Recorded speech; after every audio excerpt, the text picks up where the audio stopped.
성도 여러분 안녕하십니까? 오늘은 여러분들과 같이 아주 흥미진진한 하나님의 성막 안의 삶에 대해서 함께 돌아보는 시간입니다. 실제 이 세상의 많은 사람들은 이미 잠시 언급드렸습니다마는 무엇이 가장 살아가는 사람들의 가장 큰 관심인가 하면 어떻게 하면 어떻게 하면 구원과 동의어는 아니지만 그런 이 사람들이 생각 속에 있는 행복이든 아니면 천국이든 이런 곳에 들어가느냐, 이런 것들이 깊은 관심이죠.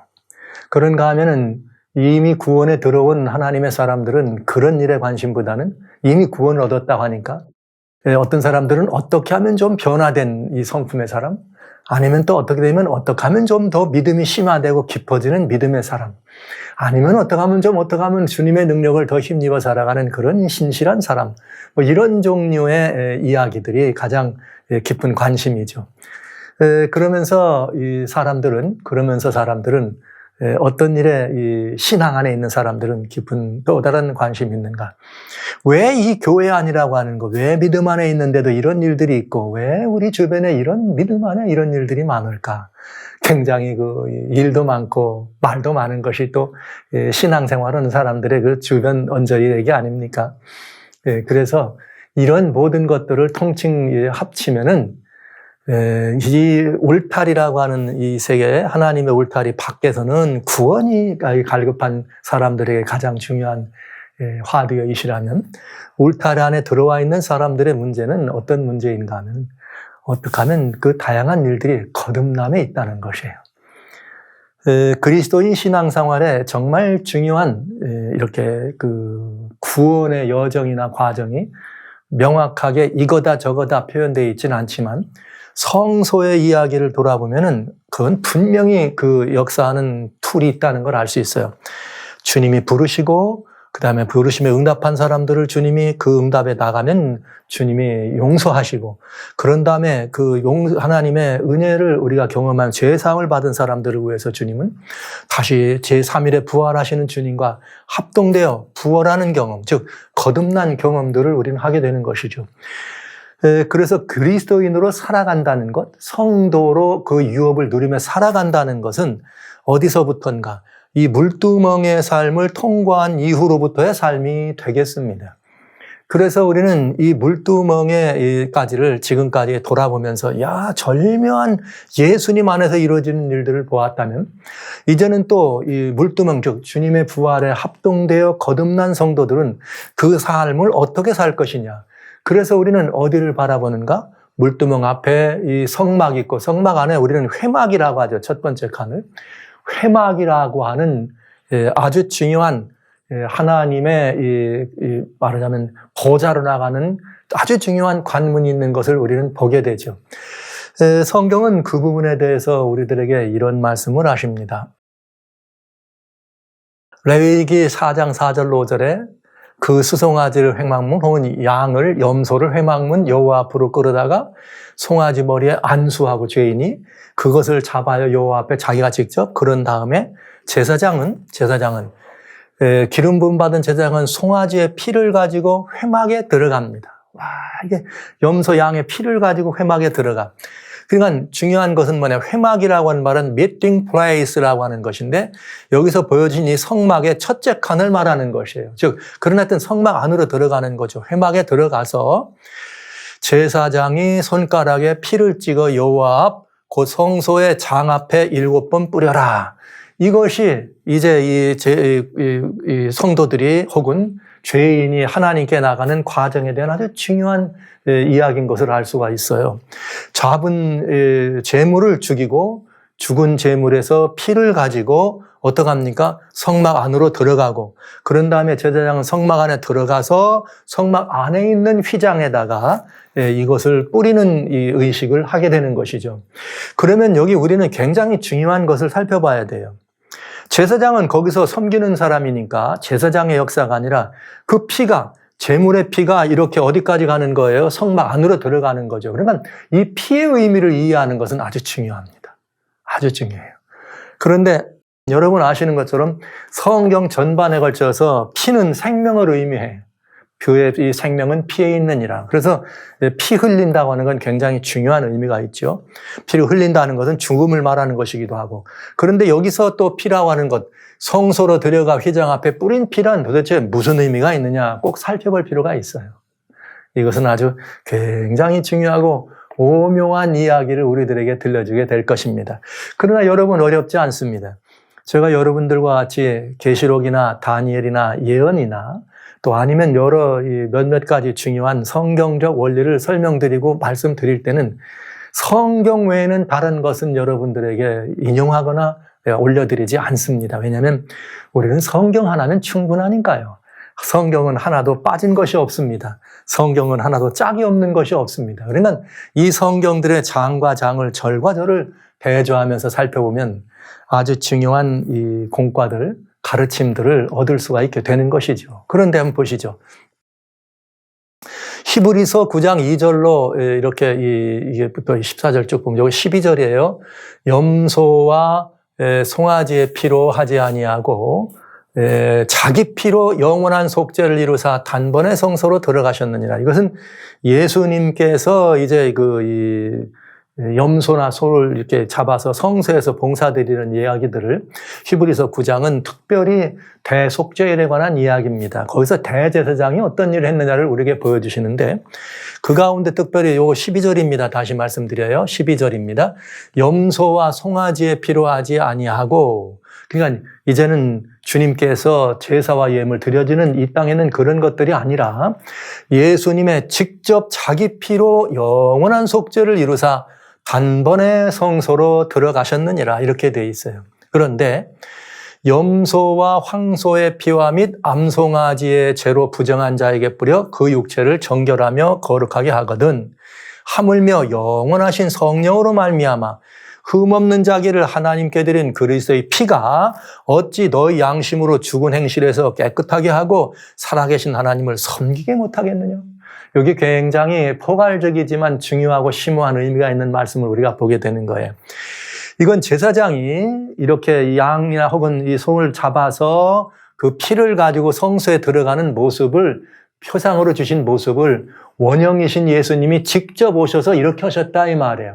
이렇게 오셨는데 예수님은 이제는 염소나 송아지로 아니하고 당신이 직접 자기의 피를 가지고 성소에 들어가셨다. 그러니까 성소에 들어가는 의미는 뭐였느냐? 황소와 염소 이 땅에 있을 때 상징적으로는 그 피를 가지고 뿌려서 정결하게 하는 것이었다. 그러니까 예수님이 이 성소에 직접 들어가셨다는 말은 하늘에 있는 모든 이 우주에 있는 이 모든 것들을 성소로 어떻게 정결하게 하셨다는 의미가 되겠네요. 여기에 이 하나님께서 그 다음에 그렇게 된 결과로 예수님의 피가 우리로 하여금 그렇게 우리들을 향해 뿌려진 그 피이기 때문에 우리로 하여금 하나님을 어떻게 깨끗하게 섬길 수 있는 근거와 그런 모든 것들을 만들어 주셨다는 이야기를 한 것이에요. 그러면 여기 이렇게 예수님이 이 지상 성소에서 이루어졌던 여러 가지 일들에 원형으로 오셔서 직접 원형으로 피를 가지고 들어가신 것이 성소로 들어가 휘장 앞에 뿌린 피에 대한 아주 중요한 이게 예증이 되지 않겠습니까? 그런데 그 피는 성경에 뭘 의미했는가? 정결하게 한다 그랬어요. 언약의 피입니다. 실제 그 일은 구약 당시에 출애굽 24장에 보면은 모세가 하나님 앞에서 언약과 율법을 반포한 다음에 피를 잡아가지고 반포하면서 백성들에게 뿌립니다. 이 얘기를 하는 거예요. 모세가 율법대로 모든 계명을 온 백성에게 말한 후에 송아지와 염소의 피와 및 물과 붉은 양털과 우슬초를 취하여 그 책과 온 백성에게 뿌려 이르되 이는 하나님이 너에게 명하신 언약의 피라 이렇게 말씀하세요. 그러니까 이 말은 무슨 말인가? 언약의 피다. 즉 우리 주님께서 하나님의 율법을 반포하신 다음에 그 다음에 여기 나와 있는 송아지나 염소와 이 모든 것들을 잡아서 피를 가지고 백성들에게 뿌렸어요.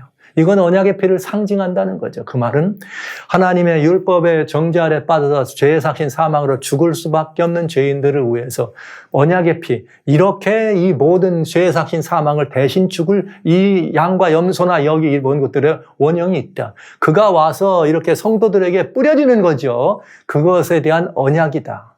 이것을 예표를 보여주신 것입니다. 그러면 이 언약의 피는 어떤 언약일까? 다시 한번 보겠습니다. 이렇게 됐죠. 예수님이 설명해 주세요. 첫째는 속죄의 언약입니다. 예수님께서 마태복음 26장 27절 28절에 뭐라 말씀하셨는가? 제자들과 마지막으로 이렇게 모여서 성찬의 떡을 떼실 때 잔을 가지고 사례하고 제자들에 주시면서 다 이것을 마시라. 이것은 이 포도즙이었지만 이건 예표였어요. 죄사함을 얻게 하려고 많은 사람을 위하여 흘리는 바 나의 피 곧 언약의 피니라. 네, 여기 그 언약의 피가 설명이 되네요. 즉 예수님께서 이 잔은 포도즙이었지만은 그것은 언약의 피를 상징하는 것이었다. 즉 예수님께서 십자가에 달려 돌아가시는 거죠. 번제단의 불꽃으로 돌아가시는 그것은 무엇인가? 죄를 용서해 주겠다고 하는, 죄사함을 얻게 하기 위해서 많은 사람을 위하여 흘리는 바 나의 피요. 그건 이미 어떠한 피? 모세에게 언약의 피다. 그러면 그 언약의 피에는 속죄를 위한 언약의 피예요. 속죄의 언약. 주님이 돌아가심으로 말미암아 속죄의 역사를 끝낸다는 언약의 피다. 그런가 하면 어디 그것뿐인가? 똑같은 일이지만 예수님은 그것만 말씀하지 않습니다. 누가복음 22장 20절에는 저녁 먹은 후에 잔도 이와 같이 하여 가로되 이 잔은 보시죠. 똑같은 일인데 내용을 달리 설명해 줍니다. 이 잔은 내 피로 세우는 새 언약이다. 이렇게 말씀. 여러분, 굉장히 놀랍죠?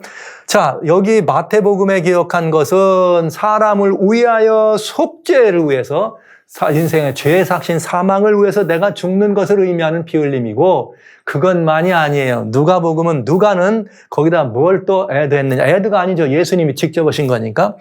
이것은 내 피로 세우는 새 언약이다. 그러면서 마시라. 이건 새 언약은 뭐예요? 속죄의 공가라 죽으면 되는 게 아니에요.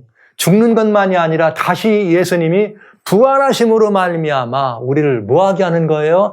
거듭난 새 생명으로 우리들에게 선물로 주신 이것은 새 언약이에요. 속죄의 언약은 어떻습니까? 예수님이 돌아가시는 그 언약이지만 다시 새로운 새 언약은 새로운 새 언약으로 우리를 위하여 붙는 것이라. 이 새 언약을 위하여 붙는 것이기 때문에 요한은 이 새 언약을 뭐라 말씀하셨는가? 우리 이 성경의 말씀이 성소 제도 속에 들어있는 다양한 예표로 예수님이 오셔서 직접 이렇게 말씀하시는 것들을 보게 됩니다. 굉장히 놀라운 걸 알 수 있어요. 그래서 예수님은 요한복음 6장 53절 54절에 뭐라고 말씀하셨는가? 내가 진실로 진실로 너희에게 이른다. 너희가 인자의 살을 먹지 아니하고 인자의 피를 마시지 아니하면 너희 속에 생명이 없느니라. 와. 여러분, 예수님의 이 인자의 살과 피를 마시는 경험들을 말씀을 하셨는데 언제 그런 일이 오는가? 예수님께서 마지막 다시 제자들을 놓고 돌아가시기 직전에 마지막 유월절 잡수실 때 잔과 떡을 나누면서 이 얘기를 그대로 실제로 말씀해 주셨죠. 그러면서 이 잔을 들라. 이것은 언약의 피다. 그래서 인자의 피를 마시지 않으면 그런데 새 너희 속에 생명이 없나니라. 이미 죄의 삭신 뭐예요? 사망이라는 정죄 아래에 있는 우리들은 죽은 목숨입니다. 그러나 예수님이 말씀하신 그 언약의 피를 어떻게 하면 이제는 뿌려는 것이 아니라 그냥 마셔서 그걸 우리에게 마시면 생명이 있다 이 말이죠. 보시죠. 그래서 내 살을 먹고 내 피를 마시는 자는 영생을 가졌고. 여러분, 이제 우리가 보게 됩니다. 이 제사에 대해서 얘기할 때 어떤 일이 있는가? 피를 가지고 성소 안으로 들어가는 경우가 있고요. 그럴 때는 나머지 그 제물들을 태워요. 그러나 피를 가지고 들어가지 않을 때는 제물을 제사장들이 다 먹습니다. 이야, 굉장하죠? 그러니까 살을 먹고 피를 마시는 것이 성서의 제사제도 속에 그대로 있는 얘기를 하신 거예요. 그러면서 그때 그 피는 무슨 피다? 언약의 피인데 하나는 속죄다. 내가 너를 죽는다는 것을 의미하고 또 하나는 뭐냐? 이 피는 뭐냐? 너희가 이 피를 마셔야 영생을 얻어야 된다. 그래야 내가 그를 다시 살리리니 내 살을 먹고 내 피를 마시는 자는 내 안에 거하고 나도 그 안에 거하느니라. 예수님이 부활하실 때 어떻게 하는 거예요? 합동되게 부활하는 생명을 말하는 새 생명의 언약인 것을 아주 명쾌하게 성경은 이렇게 우리들에게 설명해 주고 있는 거죠. 그래서 성소제도는 우리 구원의 이치에 대해서 정말 신나게 우리들에게 말씀해 주십니다.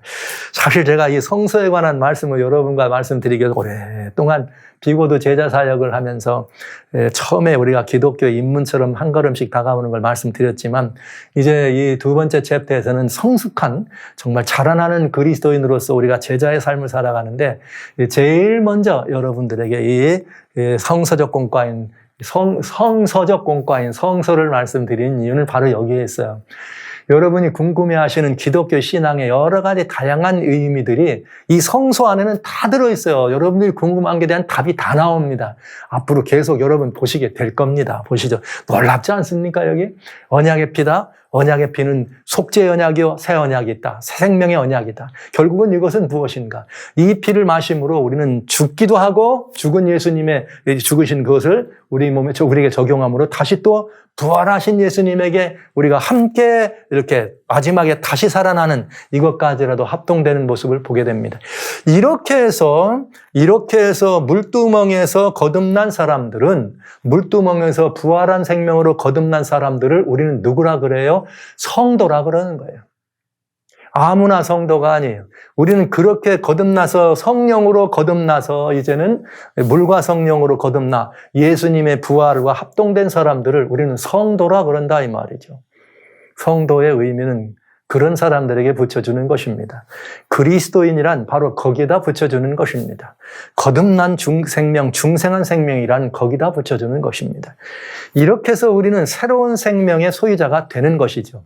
사실 이것은 의미상 예를 들면 영적인 의미고 상징적인 의미가 아니에요. 구약 당시에 양을 드리고 이렇게 피를 가지고 들어가는 건 상징적 의미지만 예수님이 십자가에서 원형으로 이루셨기 때문에 지금 우리들은 그 예수님을 믿음으로 영접하고 예수님과 합동되어 침례를 받는 순간 우리의 생애는 상징적으로가 아니라 완전히 죽은 것이고요. 주님의 부활에 합동될 때 우리는 완전히 살아나는 것입니다. 이제 그건 굉장히 중요한 이제 우리의 이 삶의 새 출발이라고 하는 것이죠. 그래서 새 영을 너에게 부어주신다 하는 이 말씀은 무슨 말씀이냐? 여러분 하나님께서 처음 인생을 만드실 때 흙으로 빚으시고 코에다 생기를 부었습니다. 그래서 생겨난 산 사람이 아담입니다. 근데 그 아담의 후손은 다 범죄함으로 말미암아 다 죽습니다. 그러면 이제 다 죽어야 돼요. 세상의 사망. 그러나 예수님이 그 모든 죄값을 갚아주십니다. 그러면 이제 이 창세기 2장 6절에 코에 생기를 부어넣어서 이렇게 산 사람을 만드셨던 이 하나님의 그런 은혜가 이제는 어떻게 돼야 돼요? 우리는 죄 침례를 받을 때 죽습니다. 그럼 그에게 뭐가 필요해요? 새 생명이 되려면 뭐가 필요해요? 하나님의 생명의 기운을 더해야 안 됩니까? 그래서 주님이 새 생기를 부어넣었다 하셨는데 신약 성경의 사도행전이나 이 사도행전 나와서는 너희가 침례를 받으면 성령을 선물로 받으리라. 성령을 선물로 받으면서 우리는 새로운 생명으로 태어나는 것입니다. 그래서 똑같은 이치예요. 그러니까 여러분 우리는 이 새로운 이 생명의 소유자가 되고 그래서 우리들에게는 영생의 사람이라고 하는 아주 중요한 이 의미를 자신의 것으로 적용할 수가 있는 것이죠. 그런 사람들은 그럼 어디서 그 다음에 새 생명으로 일어나면 어떻게 살아야 되는가? 그 다음부터는 어떻게 되는 건가? 이게 중요한 거예요. 이 사실을 모르기 때문에 그리스도인들의 삶의 모습이 오늘날 세상에서 여러분 보시는 것처럼 저렇게 우죽순 오합지졸과 같은 삶을 사는 것이죠. 성막은 피를 가지고 안으로 들어가는 것입니다. 성경은 우리들에게 그렇게 보여줬어요. 이게 성막이 참 아주 오묘한 것을 지금부터 보게 될 것이에요. 제사장이 그 피를 가지고 안으로 들어갑니다. 무슨 피? 언약의 피. 이미 그 피는 십자가에서 속죄의 피를 맛보았고 부활한 새 생명이 돼가지고 새 생명의 피를 아버지고 주님과 함께 부활하여서 어디로 들어가? 성막 안으로 들어간다 이거예요. 그런데 이 성막은 안으로 들어가는데 성막이 어떻게 되어 있는지를 우리가 아는 것은 아주 중요해요. 보시죠. 성막 안에 들어가면 성막 안이 뭐 이렇게 몇 칸으로 되어 있는데 일단은 겉에서 볼 때 우리는 성막은 어떻게 되어 있느냐? 성막은 4개의 2개의 앙장과 2개의 덮개로 되어 있습니다. 근데 여기 출애굽 26장에 이 부분이 잘 나오는데요. 1절부터 14절에 성막을 만드는데 앙장 10폭을 가늘게 꼰 배실, 청자홍색 실로 그룹을 공개해 놓아서 맨 처음에 안쪽에다 만들고 그 다음에는 중간 앙장이 있는데 중간 앙장은 뭐냐면은 염소털로 중간 앙장을 만들어라. 그 다음에 덮개가 있어요. 덮개는 뭐냐? 붉은 물 들인 수양의 가죽. 수양의 가죽에다가 붉은 물을 들여서 그것으로 덮개를 만들고, 안덮개. 그런 다음에 해달의 가죽으로 그 웃덮개를 만들라. 그러니까 이게 어떻게 되어 있느냐? 네 캡으로 되어 있어요. 네 캡으로. 먼저는 여기 세마포 휘장이 있죠. 그룹 천사들이 수놓인 세마포 휘장이 있고, 그 다음에 염소털로 딴 하얀 이 휘장이 그 위에 덮개로 있고, 휘장이 앙장으로. 그런 다음에 그 위에 이것을 또 덮기 위해서 붉게 물들인 수양의 가죽으로 덮개를 하고, 그 웃덮개로 뭐가 있느냐? 이렇게 해달의 가죽으로 되어 있는 웃덮개를 우리는 보게 됩니다. 그래서 이 각자마다 세마포 앙장, 염소털 앙장, 수양의 가죽으로 된 안덮개, 해달의 가죽으로 된 웃덮개가 성막의 이 모습입니다. 이 성막은 도대체 이 하나님을 이렇게 영접해서 거듭난 성도들이 이 성막 안으로 들어가야 되는데, 도대체 이 성막의 모습을 보면 여러분 굉장히 신비롭죠? 이 안에 정말 오묘한 의미가 있는 것을 우리는 알게 돼요. 몇 켜로요? 4겹이나 되는 이렇게 이 오묘한 하나님의 은혜를 우리는 경험하게 됩니다. 그러면 지금부터 이 각자 성막을 구성하고 있는 이 앙장과 덮개가 무엇을 의미하는지 한번 살펴보도록 합니다. 세마포 앙장을 우리는 보았습니다. 세마포 앙장이라고 첫 번째 맨 처음에 있는, 너는 성막을 만드는데 앙장 10법을 가늘게 꽈서 가늘게 꼰 배실, 하얗게 빤매는 배실이 돼요. 린넨이라고 그리고 거기에다가 청자 홍색이라고 하는 실로 그룹들을 수놓았다. 이 그룹은 그룹 천사를 실로 수놓아서 만든 앙장을 말합니다. 그러면 여기에 있는 이 가늘게 꼰 배실과 청자홍색 실로 만들어진 그룹, 이게 무슨 의미냐? 이게 중요해요. 여기 왜 이상한 색깔들이 나오죠? 청자홍색 실이. 여기 청자홍색 실이 나오는데, 이 청자홍색 실의 의미는 무엇이 있기 때문에 의미가 있느냐? 그룹이라고 하는 천사가 있기 때문에 의미가 있는 것입니다. 왜냐하면 그룹 천사는 보통의 일반 천사와는 다른 천사예요. 그리고 이 그룹은 아무데나 존재하는 것이 아니기 때문에 그렇습니다. 그래서 여기에 있는 이 컬러들은 뭐 흰색, 청색, 자색, 홍색 이 컬러들은 무엇인가 굉장히 중요한 의미가 있는 것을 우리는 알게 됩니다. 그런데 한번 보시죠. 이 형상은 이게 뭘 말하냐? 하나님의 보좌에 앉으신 이의 모습을 본다. 하나님의, 요한은 계시록 4장 3절에 앉으신 이의 모습이 벽옥과 홍보석 같고 또 무지개가 있어서 보좌에 둘렀는데 모양이 녹보석 같더라. 하나님, 보좌에 앉으신 하나님의 모습을 이렇게 보석의, 이 컬러풀한 보석의 이렇게 이것으로 요한이 봤어요. 왜냐? 영광의 광채가 빛나잖아요. 영광의 광채가 빛나니까 그 광채가 빛나는 모습을 봤더니 벽옥과 홍보석과 무지개와 녹보석 같더라. 제가 이걸 칼라로 여러분들에게 이렇게 보여드리는 이유는 여기 청자 홍색실이라고 하는 말이 나오기 때문에 그런 거예요.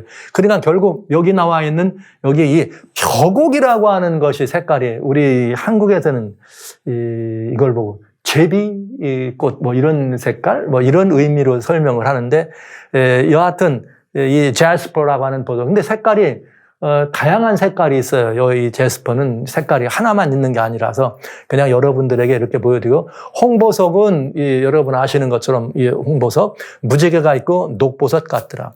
근데 이것은 하나님의 형상이었습니다. 근데 하나님의 어떤 형상이냐? 에스겔은 또 하나님의 모습을 봤어요. 보좌에, 머리 위에 있는 궁창 위에 보좌의 형상이 있는데 그 모양이 남보석 같더라. 이번에는 남보석 같더라. 이 남보석 사파이어, 완전히 팔아도 이렇게 팔할 수가 없죠. 보좌와. 그 다음에 보좌 위에 형상 위에 한 형상이 있는데 사람의 모양 같더라. 근데 이 형상은 모양이 같은데 모양은 단새 같다. 붉더라 이 말이에요. 속과 주위가 불 같고 허리와 모양도 붉은. 그러니까 여기 요한은 홍보석으로 봤지만 에스겔은 빛나는, 막 펄겋게 빛나는 그런 모습으로 본 거죠. 그러면서 사면의 광채의 모양은 비 오는 날 구름이 있는 무지개 같으니 똑같은 무지개 모습을 봅니다. 그래서 이는 왜 이 빛으로 이렇게 묘사를 했느냐? 이것은 하나님의 여호와의 영광의 형상의 모양이다. 이렇게 돼 있어요. 그러니까 이 빛은 이 컬러로 되어 있지만 우리가 눈에는 컬러지만 하늘에서 봤을 땐 빛입니다. 색깔은 다 더하면 까만색이 되지만은 빛은 다 더하면 번쩍이는 투명한 색이 되잖아요. 그것처럼 마찬가지로 반대가 되는데 여기 이 청자 홍색 실로 이렇게 이 묘사한 것은 뭘 말했는가? 하나님의 신성을 의미한 거예요. 영광의 주님의 영광의 형상의 이 광채를 묘사한 것입니다. 그런데 왜 실에다 해가지고 그걸 수놓았느냐, 배실에다 해서 수놓았느냐? 그 이유는 그룹이 누군지를 알면 되겠죠. 자, 그룹을 공개해 수는데 이 그룹은 여러분 맨 처음에 에덴 동산에서 아담이 범죄했을 때 에덴 동산 동편에다가 이렇게 두루도는 화염검을 두었을 때 그룹 천사가 거기 있었다 그랬잖아요. 그룹은 어디라고 제가 하나님의 보좌를 의미한다. 그래서 성소를 만들 때도 성소의 언약궤라고 하는 위에 속죄소를 하고 속죄소 양쪽 끝에 그룹 두 끝에다 쳐서 만들어라. 이 그룹은 뭐냐? 앞에 영광은 쉐키나의 영광이다. 이렇게 감히 인간은 범죄할 수 없는 쉐키나의 영광을. 그런데 그 그룹은 어떤 의미냐? 시편 18편 10절에 보면 우리 하나님에 대해서 그룹을 타고 나르시며 이렇게 묘사되네요. 또 에스겔은 여호와의 영광이 성전 문지방을 떠나서 그룹들 위에 머무시니, 그러니까 보좌를 둘러있는 혹은 그 요한이나 에스겔은 네 생물과 얘기할 때도 그룹으로 묘사합니다만 이 그룹은 하나님의 보좌, 하나님의 영광을 이렇게 덮고 있는 그 쉐키나의 영광을 덮고 있는 하나님의 이 가장 가까이 있는 이 천사들의 모습이에요. 그러니까 그 그룹을 거기다가 이렇게 실로 그룹을 수놓았다고 하는 말은 그게 뭘 의미하느냐? 하나님의 즉 신성의 자리, 신성을 의미하는 거예요. 계시를 놔져 있는데 이걸 가까이 있으니까 저는 바로 예수님의 성육신이다. 이 말은 뭐냐면 예수님은 하나님이십니다. 그러나 우리와 같이 뭘 오셨어요? 육체를 쓰였습니다. 그래서 독생자의 영광을 받더니 인자와 진실이 충만하더라. 이렇게 되어 있는 거예요. 성품의 영광이라는 말씀을 이미 드렸습니다. 에스겔이나 요한은 그 컬러풀한 남보석 같고 녹보석 같고 거기 이 빛나는 사파이어 같은 홍보석 같은 보석들로 하나님의 영광의 그 모습을 설명한 것처럼 그룹 천사를 수놓았다는 것은 바로 예수님이 인성을 쓰고 오셨지만 그분은 여전히 누구라는 것, 하나님이셨다는 사실을 우리에게 보여주는 예수님의 이 신성, 성육하신 예수님을 보여주는 것이 첫 번째 휘장입니다. 맨 안에 있는 또 이제 그것이 예수님의 형상을 묘사한다는 것은 이제 몇몇 번 지나면 또 저희들이 이 휘장 자체만을 볼 때 성경이 뭐라고 말하는지를 우리는 보여드리면 그때 정확하게 예수님의 성육하신 예수님의 모습이라는 것을 말씀드릴 수 있어요. 그룹을 수놓은 세마포 왕장은 예수님의 성육신이다. 이게 휘장이라는 걸 우리가 또 봐야 되기 때문에 미리 제가 말씀을 안 드리려고 하는데 그냥 여러분들이 그저 그룹 세마포 앙장을 성경에 휘장이라는 말도 있어요. 이 앙장은 예수님의 육신이다. 인성을 쓰신 예수님의 이렇게 성육신이라고 성경이 그렇게 돼 있는데 오늘은 제가 말씀 안 드릴 거예요. 왜? 그거를 공부할 휘장을 별도로 좀 한번 더 여러분과 다룰 때 말씀을 드리려고 합니다. 그러니까 성막 안에 맨 성막 안에는 그 회막을 덮고 있는 첫 번째 맨 안쪽에 있는 휘장은 예수님, 성육신하신 예수님이다. 그러니까 예수님의 보호하심이 있는 것을 우리는 보게 되는 거죠. 세마포 앙장입니다. 그 다음에 그 밖에는 뭐가 있다? 염소털 앙장이다. 그럼 염소털 앙장이란 뭐냐? 성경 보면 참 재밌어요. 대개 우리 이런 말이 있는데 성경에는 참백성과 비슷한 백성을 양과 염소를 가르는 것처럼 염소라 그러면 때로는 좋은 의미로 쓰고 염소라 그러면 좀 나쁜 의미로 쓸 수 있어요. 그런데 하나님의 성소에서 염소는 대단히 중요해요. 우리 세상 죄를 지고 가는 하나님의 어린 양과 똑같이 제사로 드려지는 성소로 드려지는 데서 쓰여졌던 염소는 매우 중요한 예수님의 의미가 있는 것을 알 수 있죠. 출애굽기 26장 7절에 그 성막을 덮는 바 곧 첫 번째 앙장을 덮는 것은 염소털로 낸다. 근데 이거 염소가 말이죠. 이렇게 다른 의미로 쓰여진 염소가 아니고 제사 드리는 이쪽 의미 성소에서 드려진 염소는 굉장히 중요한 의미가 있어요. 이스라엘의 이게 절기라고 하는 제사절기가 있는데 그 절기 가운데 1년에 다 7대 절기 중에서 정말 중요한 속죄 공과를 실천하는 만민의 죄를 사하는 것을 대변했던 속죄일의 행사 때 레위기 16장 7절로 9절에 보면 어떤 일이 벌어지는가. 두 염소를 취하여 회막문 여호와 앞에 두고, 그러니까 양 잡는 것이었어요. 북쪽에 회막문 여호와 앞에 두고 두 염소를 위해서 제비를 뽑는데 한 제비는 여호와를, 한 제비는 아사셀을 위하여 할지니라. 이게 염소 두 마리가 옵니다. 근데 염소 두 마리가 왔는데 하나는 여호와를 위해서, 하나는 아사셀을 위해서 구분하라 이 말이에요. 그런데 아론은 여호와를 위하여 제비 뽑은 염소를 속죄제로 드려라.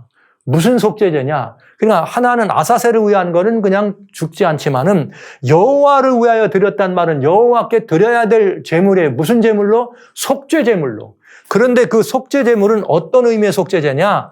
백성들, 모든 백성들을 위한 속죄제입니다. 그래서 레위기 16장 15절로 16절에 또 백성을 위한 속죄제 염소, 바로 이 염소예요. 여호와 앞에 둘 제비 뽑아 드신 그 염소를 잡아서 그 피를 가지고 장 안에 들어가서 그 소송아지 피로 행한 같이 피로 행하여 속죄소와 속죄소 앞에 뿌려서 이스라엘 자손의 부정과 모든 죄를 인하여 지성소를 속죄하고 이 모든 것들을 속죄합니다. 그럼 이거 염소는 누구를 의미한 거예요? 모든 부정한 이스라엘 백성들을 위하여 피를 흘리고 그 피 흘린 피를 가지고 안으로 들어가서 그 모든 것들을 지성소와 성소까지라도 다 속죄하는, 정하게 하는, 용서라고 하는 죄값을 갚는 의미를 실천하면 이 염소는 누구를 의미한 거예요? 예수님을 의미한 거죠. 예수님의 속죄를 의미한 거죠. 그래서 여기 드려져 있는 이 염소토 랑장에 우선 기본적으로 용서를 위해서 속죄를 위해 드려진 예수님 즉 여기 우리의 속죄를 위해 드린 예수님을 의미하는 것을 우리는 금방 알아볼 수가 있어요. 여기 염소토 랑장이란 말은 그냥 바로 예수님께로 나가야 돼. 그런데 색깔이 하얀 색깔이에요. 피를 뿌렸는데 하얀 색깔입니다. 이상하죠? 이것은 바로 염소토 랑장은 여호와 우리의 의를 설명해 주신 것인데 예수님은 우리의 의다. 예레미야 23장 5절로 6절에 뭐라고 되어 있는가? 나 여호와가 말하노라 때가 이르리니 다윗에게 한 의로운 가지를 일으킬 거다. 그가 왕이 되어 지혜롭게 행사하며 세상에서 공평과 정의를 행할 것이며 다윗에게 한 의로운 가지를 일으켰습니다. 그러면 다윗에게서 나온 가지는 여러분 잘 아시죠? 예수님의 뭘 의미해요? 영광의 왕으로 오실 예수님의 왕권. 그런데 그날에 유다는 구원을 얻고 이스라엘은 평안히 거하며 그 이름은 예수님을 말하는 거예요. 여호와 우리의 의라 일컬음을 받으리라.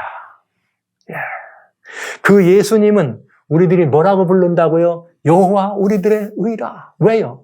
그분은 우리의 뭘 위해 돌아가셨어요? 속죄제물로 하나님께 드려졌으니까. 여호와를 위하여 구분된 염소로 돌아가신 분이 누구라고요? 예수님이에요. 모든 죄값을 갚으신. 그래서 히브리서 여기 10장에는 제사와 예물을 원치 않고 한 몸을 예배했다가 하나님께서 그를 직접 예수님의 피로 드린 그 제물을 설명하고 있죠. 그런데 여기 보시죠. 야훼 우리의 의라. 그런데 로마서 3장에는 이제 신약에 와서는 율법 위에 하나님의 한 의가 나타났으니 율법과 선지자들의 증거를 받은 것이라. 예레미야죠. 예레미야서에서 예수 그리스도를 갖다 다윗의 자손으로 오실 예수님을 야훼 우리의 의라고 했습니다. 그랬더니 그 의를 곧 누구라? 선교의 증거를 받은 것입니다. 그런데 그건 뭐냐? 예수님을 믿음으로 말미암아 모든 자에게 비치는 하나님의 의인이 차별이 없나니라. 우리는 예수 그리스도로 말미암아 이 차별이 없는 하나님의 우리의 의지가 되신 하나님께 드려진 이 의로 말미암아 우리는 구원의 놀라운 공과 안으로 우리가 들어가게 되는 것이죠. 그래서 하나님은 로마서 3장이시면 이 하나님은 이 예수를 하나님의 그의 피로 인하여 믿음으로 말미암는 화목제물로 삼으셨으니 나오죠? 바로 화목제물. 이는 하나님께서 길이 참으시는 전에 지은 죄를 간과하심으로 자기의 의로우심을 나타내려 한다. 그래서 예수는 말이죠. 어떻게 되냐. 요게 이렇게 이 4장입니다. 또 이렇게 제가 여러분들에게 말씀을 드리는 요 4장이에요. 4장.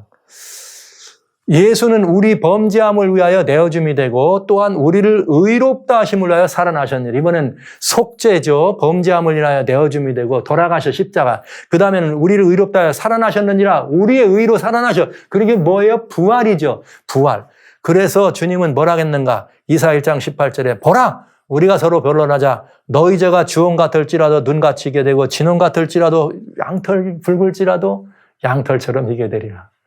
야훼 우리의 예수님이 우리를 돌아가셔서 하나님과 우리 사이에 화목제물이 되시고 우리를 뭐하게요? 의롭다 하심을 위하여 살아나셨느니라. 로마서 4장 25절 말씀입니다. 그래서 염소털 앙장은 여호와 우리의 의 되시는 예수 그리스도를 의미합니다. 그러니까 여러분, 염소털 앙장은 뭐예요? 성도들을 의롭다 덮어주시는 예수님. 요거까지 말씀드리면 벌써 성막 안으로 들어가서 한다는 게 뭘 의미하는지 여러분 벌써 다 이해가 되셨죠? 예수님의 성육하신 예수님, 그 예수님이 우리 성막 안에 모든 걸 덮고 그 예수님을 이루어진 게 뭐예요? 우리를 의롭다 하신 여호와 우리의 의가 되시고 그런가 하면 의롭다 덮으시는 예수님. 그래서 우리를 의롭다 덮어주실 뿐만 아니라 이번엔 수양 가죽 안 덮개는 뭘 의미하는가? 보시죠. 붉은 물들인 수양의 가죽으로 막아둬요. 수양이 하얀 수양을 갖다가 물을 빨갛게 들였다. 이게 빨갛게. 그건 뭐냐?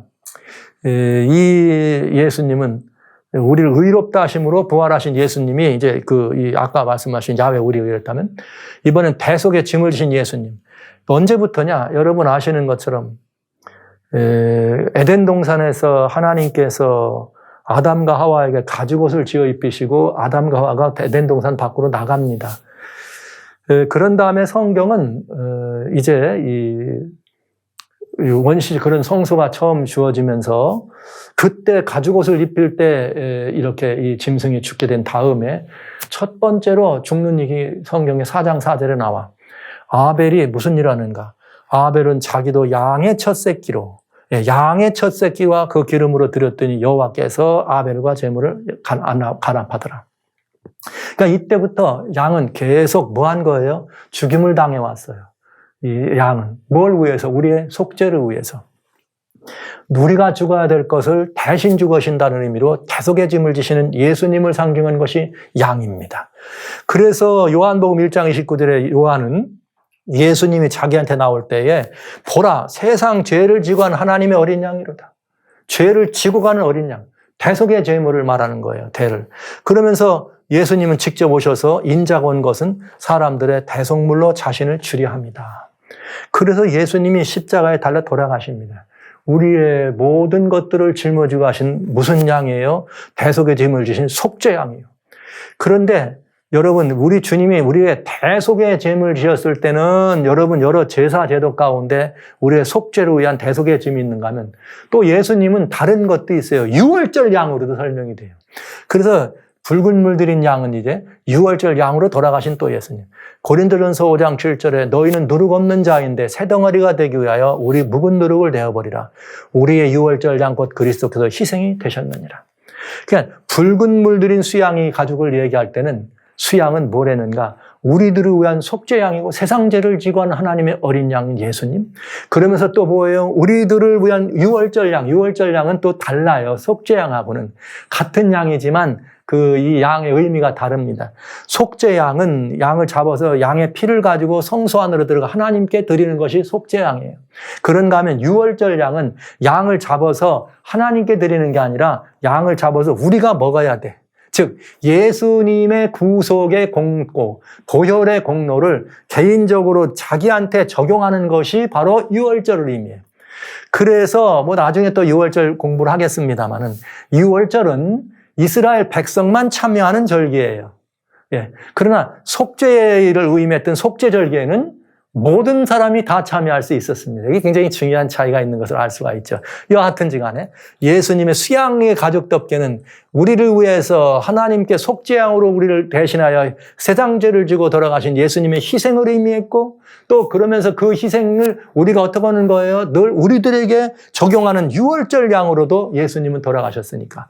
그래서 우리는 그 유월절 양이라고 하는 사실을 이해하면서 우리의 보혈의 공로가 우리를 죄로부터 구출하셨고 이제는 그 사실을 믿음으로 영접하고 내가 그 유월절 양을 내가 먹음으로 말미암아 어떤 일이 벌어지는가? 내가 구원의 사람으로 태어나는 것을 설명했죠. 그래서 여기 수양의 가죽 덮개는 예수님의 희생이었다. 염소털은 야훼 우리의 의 되시는 예수님, 수양의 가죽 덮개는 우리를 위하여 돌아가신 예수님, 즉 수양의 붉은 가죽은 성도를 보혈로 덮으시는 예수님이에요. 그래서 우리는 예수님의 날마다 그 보혈, 그래서 속죄 공과를 힘입어 살아가는 것이죠. 그래서 그 속죄 공과를 힘입을 뿐만 아니라 물뚱에서 거듭난 사람은 부활해서 우리를 의롭다 하신 예수님의 또 뭘로요? 우리의 의라고 하시는 예수님의 그 은혜 아래 살아가는 것이죠. 예, 이렇게 해서 이 성막의 덮개가 굉장히 중요한 걸 보였네요. 네 번째는 뭐가 있냐? 수양의 가죽 웃덮개, 이렇게 해달의 가죽. 그래서 보시죠. 붉은 물들인 수양의 가죽에 안덮개요. 그 다음에 해달의 가죽이 웃덮개라 그랬습니다. 그러면 해달의 가죽을 여기를 다 하시라고 그랬는데 이게 실제는 가죽. 실제로는 아마 홍해바다에는 이렇게 돌고래 계통의 이런 것들이 많다네요. 좀 우리가 보는 이런 것과는 좀 코가 긴 돌고래 같은. 그래서 그거 가죽을 의미한 것이 아니냐 이런 말도 하고 있는데 다 일반적으로 가죽이라고 하는 어떤 앞에 있고 말로 이렇게 써 있습니다. 근데 에스겔 16장 10절에는 물돼지 가죽이라 그랬어요. 물돼지. 그래서 이 해달도 물에서 있는 것이고 물돼지도 물에 있는 거고. 그래서 어떤 사람들은 이게 다시를 할 때 이렇게 바다 표범 이런 걸로 쓰는 해석도 있고. 그러나 여하튼 모두가 다 해양 생태계에 있는 해양 동물입니다. 왜 그럴까?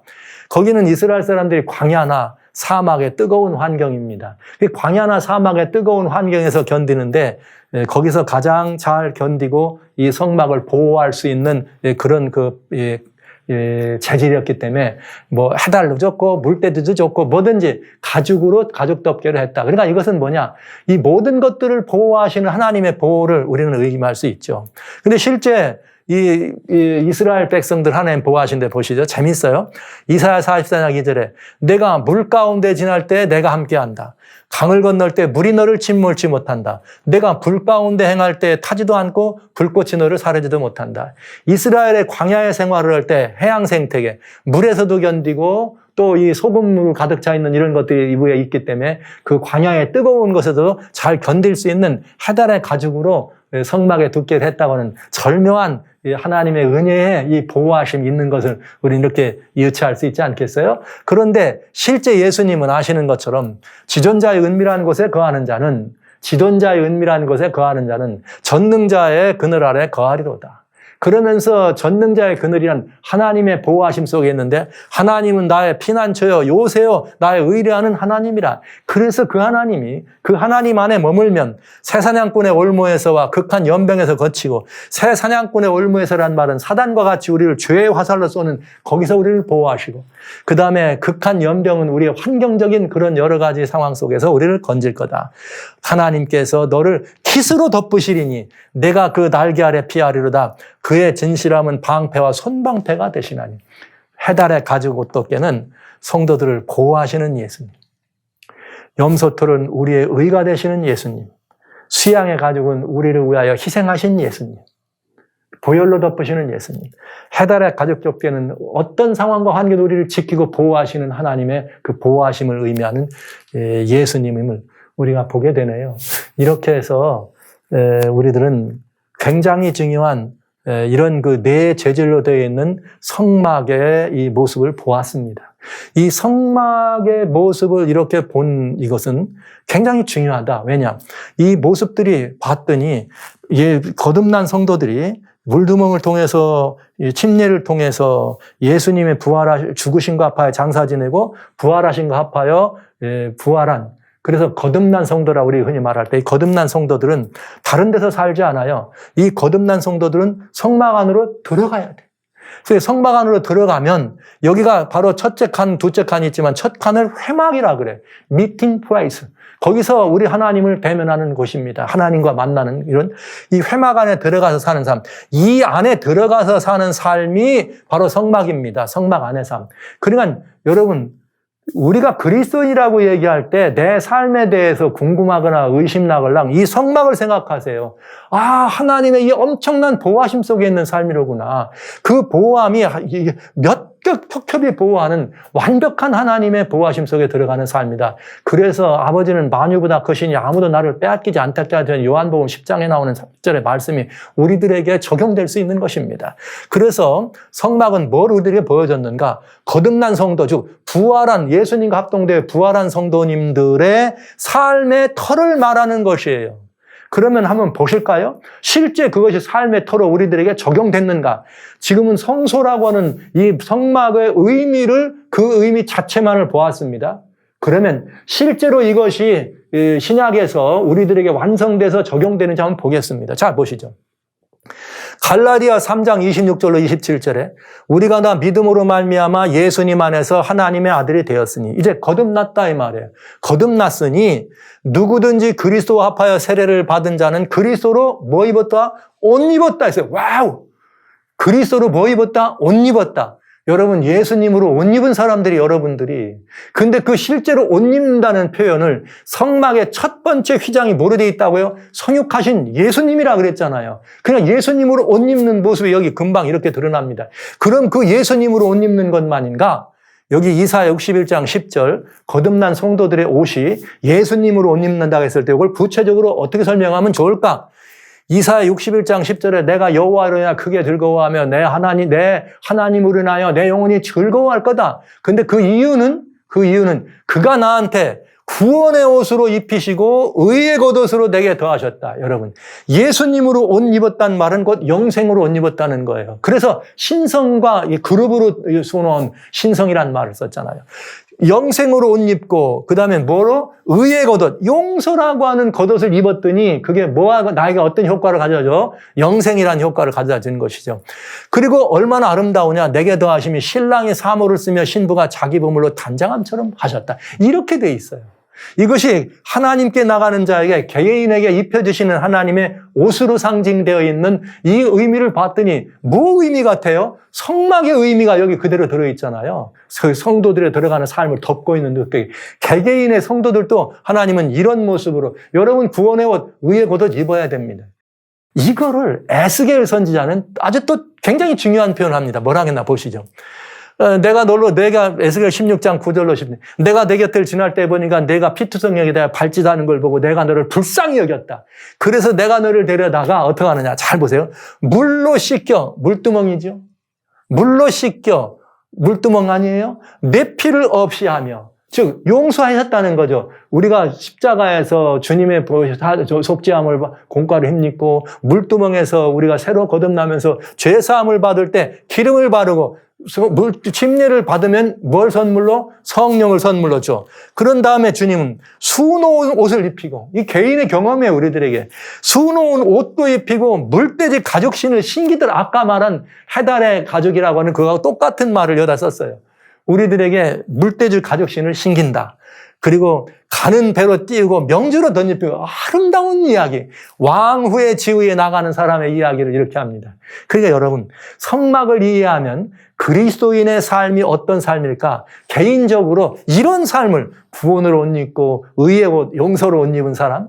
그러면서 우리는 정말 예수님의 그 옷을 입은 것처럼 명주옷으로 빛나는 명주옷으로 입고 주님이 우리는 성막은 이렇게 맨 껍데기를 덮었지만 이번에 우리 주님께서 우리의 발에다가 물돼지 가죽신을 신기면서 우리의 모든 걸음을 보호하시는 하나님을 보게 되는 거죠.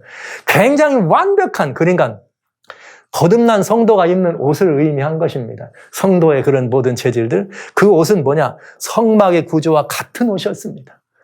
여러분, 이건 성소를 이해할 때 그리스도인이 누구인지를 알 수 있는 아주 중요한 공과입니다. 제가 신날 수밖에 없잖아요. 제가 지금 이 억제하느라고 지금 애 많이 써요. 제가 이 말씀을 드릴 때, 저희 집사람은 늘 이렇게 컴다운 그래. 왜? 제가 이런 말씀을 드릴 때는 그게 안 되거든. 와, 주님의 영광이, 주님의 이 사랑이, 주님의 이 오묘함이 그냥 넘쳐나면 제가 감당이 안 돼가지고 열이 나는 거죠. 그래서 이렇게 조절하라고 성도님들에게 말도 빨라지죠. 그렇게 되면. 그래서 성막을 이해하면 이런 엄청난 은혜를 우리가 알게 되고 여러분 이걸 모르셨다면 굉장히 큰 손해를 본 것이고요. 또 이 사실을 알게 되면 그리스도인이 누구이며 그리스도인의 삶이 어떤 것인가를 굉장히 분명하게 알 수 있는 것이에요. 왜 그런가? 보시죠. 놀라운, 이렇게 개인적으로 옷 입습니다. 옷 입으면 그 다음에 옷만 입는 게 아니에요. 그 성도들은 어디서 사느냐 이 말이에요. 보시죠. 골로새 1장 12절로 14절에 우리로 하여금 빛 가운데에서 성도의 기업의 부분을 얻기에 합당하게 하신 아버지께 감사하게 하길 원하노라. 왜냐? 우리 아버지가 우리를 흑암의 권세에서 건져내사 그의 사랑의 아들의 나라로 옮겼으니 이제 우리가 누구예요? 우리의 이 아버지는 마귀라고 했잖아요. 우리의 옛 마귀가 아들에서 태어나서 우리가 다시 하나님의 권속으로 자손으로 거듭났기 때문에 예수님 안에서 우리를 어디로? 사랑의 아드님의 나라로 어떻게 옮겨졌다. 이 사랑의 아드님 나라가 어디냐? 그 아들 예수 안에서 우리가 구속과 죄사함을 얻은 사람이 되면 하나님이 그 아들 나라로 우리를 옮겼는데 그 옮긴 게 뭐예요? 이게 바로 피를 가지고 성소로 들어간 연유입니다. 성막 안에 들어갔더니 거기가 뭐예요? 하나님 나라, 이게 이 보호하시는 그룹 천사를 쏘놓은 예수님 안에서, 예수님의 안에서, 예수님의 의로, 예수님의 희생으로, 예수님의 보호라고 하는 그 안에 들어가는 삶이니 완벽한 아드님 나라 아닙니까? 사랑의 아드님 나라. 그래서 피를 가지고 성소로 들어가는 연유는 무엇인가? 그거는 바로 새 언약의 주인공으로 예수와 함께 부활한 사람들이 성막 안으로 들어가는 삶을 설명해주고 있는 거잖아요. 여기 사랑의 아들 나라 옮겼다는 말. 어디 이뿐인가요? 더 정확한 말이 있습니다. 에베소 2장 5절로 6절. 허물로 죽은 우리를, 아까 흑암의 권세 아래 있던 우리들 건져냈다고 하는 허물로 죽은 우리를 그리스도와 함께 살리셨고, 어디서 살려요? 물두멍에서 우리가 부활하잖아요. 물두멍에서 우리가 부활합니다. 물두멍에서 우리가 부활하고 은혜로 구원 받았는데 또 함께 일으켜서 부활에 일어났습니다. 그리스도 예수 안에서 함께 하늘에 앉히시니 할렐루야. 이야, 하늘이 어딥니까? 하나님이 계신 곳이 하늘입니다.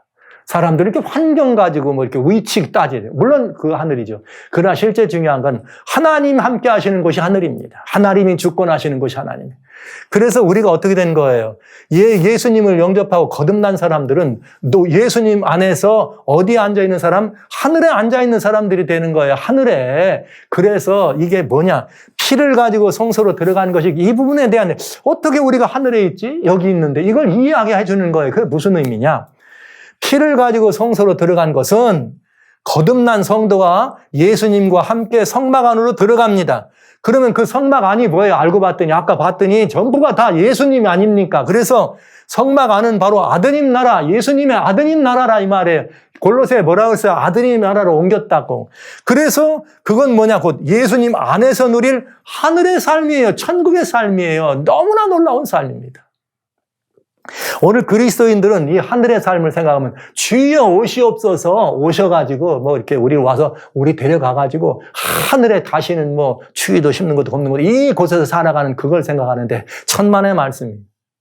정말 중요한 것은 하나님의 나라, 하늘의 삶은 환경이 가져다 주는 것이 아니고 관계가 가져다 주는 거예요. 우리가 사단의 자녀로 사단의 관계에 있으면 그는 어디 아무리 좋은 환경에 살아도 그건 천국이 아닙니다. 그러나 우리가 하나님과 예수 그리스도 안에서 주님의 속죄의 공로를 힘입고 주님의 부활하신 것 합동되어서 주님이 일으키신 것 함께 일으켜서 예수님 안에 머물면 그 예수님 안에 머물면 우리는 하나님과 매우 중요한 화목된 관계에 있기 때문에 거기가 뭐예요? 개서천국을 만나는 것입니다. 개서천국을 만난 그 천국의 삶을 가시적으로 구체적으로 보여준 것이 성막이라 이 말이죠.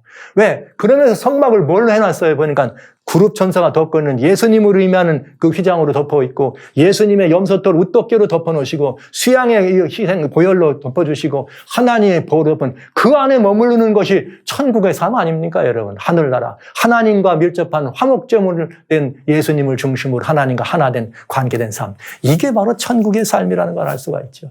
그러니까 이 사실을 안다는 건 굉장히 중요한 복음을 이해하는 것입니다. 정말 제가 그래서 저는 가끔 이 문제에 대해서 어떤 이 성경을 공부하는 분들은 이 성소를 공부하면서 피를 가지고 성소로 들어간 것이 우리의 죄를 갖다 뿌리는 거라고 이렇게 성경하고는 전혀 반대되는 가르침을 가지고 있어요. 그래서 죄를 뿌렸기 때문에 그 죄를 걷어내는 일을 해야 된다고요. 그래서 오늘날 이런 우리를 그리스도인들을 하나님의 나라 이미 예수 안에 함께 하늘에 앉혀 있는 사람들을 다시 심판대 앉히는 이런 일이 벌어지는 성경하고는 전혀 정반대되는 가르침이 있죠. 그건 어마어마한 복음을 우리가 못 보는 정말 안타까운 일입니다. 성경은 이렇게 말하고 있습니다. 피를 가지고 성소로 들어간 것은 우리의 죄를 성소에 전가시킨 것이 아니고 이건 언약의 피예요. 속죄의 피요, 생명 부활의 피. 이것을 가지고 한 것은 거듭난 성도가 예수님 함께 성막 안으로 들어가서 성막 안은 바로 아드님의 나라. 성경이 그랬잖아요. 우리를 사랑의 아드님 나라로 옮겼다고. 아드님 나라를 의미하는 것입니다. 성막의 모습이 하나님 나라 아닙니까? 아드님 나라. 거기서 예수님 안에서 누리는 그리스도인의 삶은 바로 하늘의 삶이라는 것을 보여준다고 하는 것을 좀 꼭 이해해 주시고 이것을 개인적인 삶으로 이것을 다시 자세히 풀어 설명해 준 것이 바로 탕자의 비유입니다. 여러분 보시죠. 여러분 탕자의 비유를 읽을 때는 누가복음 15장 17절부터 20절까지만 읽어. 아직도 상거가 먼데 아버지가 불쌍히 달려가서 어금막 그리고 땡 아니걸랑요. 성경엔 거기서 끝나지 않아요. 매우 중요한 이야기가 있어요. 15장 21절부터 뭐라고 하냐면 아들이 돌아왔을 때 이기입니다. 아버지 내가 하늘과 아버지께 죄를 얻었습니다. 하늘과 아버지께 죄를 얻었습니다. 지금부터는 아버지 아들이라 일컬음을 감당치 못하겠습니다. 종으로 봐주세요.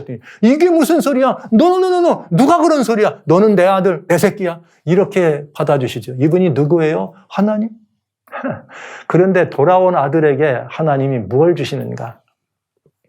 종들에게 이르시되 제일 좋은 옷을 내어다가 입혀라. 그리고 손에 가락지를 끼우고 발에 신을 선기라. 이거 나중에 여러분들은 이거는 제가 천국의 계단이라고 하는 곳에 이것이 하나하나가 무슨 의미를 있는지를 여러분에게 말씀드렸으니까 한번 돌아가서 보시고 오시면 좋겠습니다. 영상에 천국의 계단이라고 하는 프로그램에 있습니다. 여기에 보면은 보세요. 발에다 가죽신을 신기죠? 아까는 물돼지 가죽신을 신긴다. 제일 좋은 옷을 내어다가 입힌다. 그룹 천사가 수노인 옷 아닙니까, 여러분? 이렇게 해서 살찐 송아지를 끌어다가 잡으라. 이렇게 하면서 먹고 즐기자. 내 아들은 죽었다가 살아났으며 내가 잃었다가 다시 얻었노라 하시니 저희가 즐거워하더라. 이것이 누구의 삶이에요? 돌아온 아들이 아버지의 안에서 다시는 나갈 걱정 안 하고 그 안에 사는 거죠. 이 아들이 여러분 또 나갈 것 같아요? 또 나간다 그러면 말할 것도 없는 있을 수도 없는 아들이죠. 그러나 이 아들이 또 나갈 것 같아요? 아니죠. 오히려 누가 나갈 것 같아요? 성경을 보면 큰 아들, 돌아온 아들 잘해준다고 삐져가지고 말이지. 아버지한테 툴툴거린 큰아들 있죠. 오늘날 교회 안에 그런 사람들 많아요. 교회 안에. 아니, 저 사람이 저렇게 돌아와. 어떻게 저렇게. 아까 말씀드린 그 심판도 마찬가지예요. 그러니까 심판해가지고 그런 사람들 잘라버려야 된다 하는 게 큰아들 아닙니까? 그런 신앙은 개인적으로도 위험하지만 그런 신앙을 가르치고 보여주는 것은 역사적으로 인류에게도 해악이 된다는 사실을 말씀드릴 수밖에 없네. 이것이 바로 뭐예요? 거듭난 성도들이 사는 터입니다.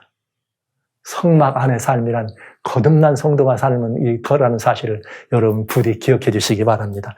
성막 안은 바로 거듭난 성도들이 하나님의 자녀로 살아가는 천국의 실체인 것, 실체라는 사실을 여러분 우리는 보고 확신할 수 있습니다. 그러나 우리가 그 천국의 삶을 살지만 요한복음 17장 16절은 아주 중요한 말을 우리에게 주십니다.